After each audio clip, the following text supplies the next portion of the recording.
वह आश्रम बड़ा विशाल था। शांत प्रकृति के ब्राह्मण, प्रजा और मुनीश्वरों से सुशोभित था। ऋग्वेदी, यजुर्वेदी, सामवेदी, अथर्ववेदी आज ब्राह्मण उस जगह रहते थे, मुनि भी रहते थे।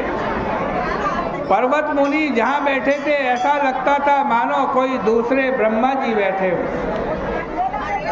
बेखानस राजा उन मुनि को देखकर वहीं गया और पृथ्वी पर मुनि को साष्टांग प्रणाम किया।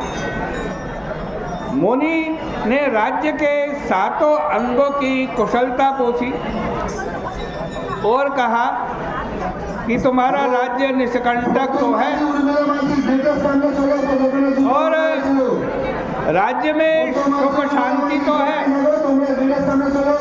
राजा बोला, हे ब्राह्मणों, आपकी कृपा से राज्य के 7 अंग कुशल है। राज्य और ऐश्वर्य अनुकूल होने पर भी कुछ विघ्न उपस्थित हो गया है। हे ब्राह्मण देवता, मुझे कुछ संदेह है। उस संदेह को दूर करने के लिए आपके पास आया हूँ। पर्वत मुनि राजा के इस वचन को सुनकर ध्यानावस्थित होकर नेत्र बंद करके राजा के भूत भविष्य के बारे में सोचने लगे। फिर 2 घड़ी तक ध्यान करके राजा से बोले, हे राजन, आपके अकर्मी पिता के पाप को मैंने जान लिया है। पूर्व जन्म में सपत्नी के द्वेष से तुम्हारे पिता ने काम के वशीभूत होकर के एक स्त्री को तो रति दी और दूसरी स्त्री के रक्षा करो इस प्रकार पुकारने पर भी ऋतुदान नहीं किया। इतना आग्रह करने पर भी दूसरी रानी को ऋतुदान नहीं किया। इस कर्म से ही वो नरक में पड़े हुए।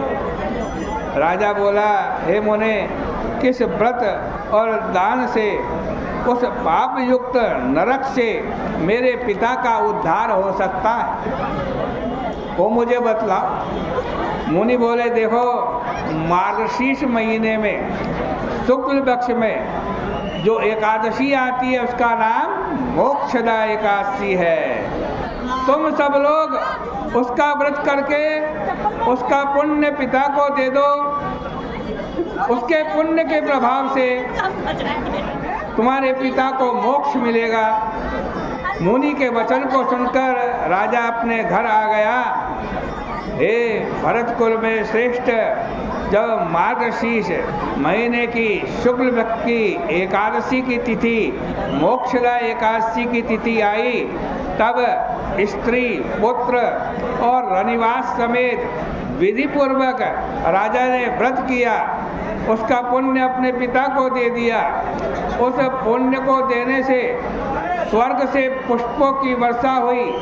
बेखानस का पिता देवताओं से स्तुति किया गया, वह स्वर्ग को गया और आकाश स्पष्ट शब्दों से राजा से बोला, हे पुत्र, तेरा सदा कल्याण हो। यह कहकर उसके पिता स्वर्ग को चले गए। हे राजन, इस प्रकार जो मोक्षदा एकादशी का व्रत करता है उसके सब पाप दूर हो जाते हैं और अंत में उसको मोक्ष की प्राप्ति होती है। इससे बढ़कर शुभ और मोक्ष देने वाली कोई तिथि नहीं है। जिस मनुष्य ने इस एकादशी का व्रत किया है उसके पुण्यों की संख्या हम नहीं कह सकते।